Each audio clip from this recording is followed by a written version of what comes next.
ضریر علماء الحمدلله د مناظرینو د علماء استاد حضرت مولانا مفتی محمد ندیم محمودی صاحب سلمه الله تعالی ورعاه تمارض برادر مکرم و محترم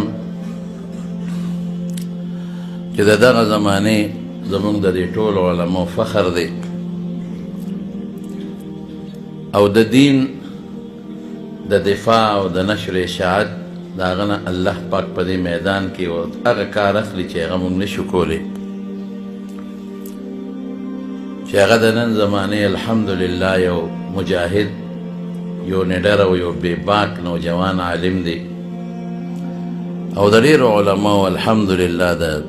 مناظرینو د علماو استاد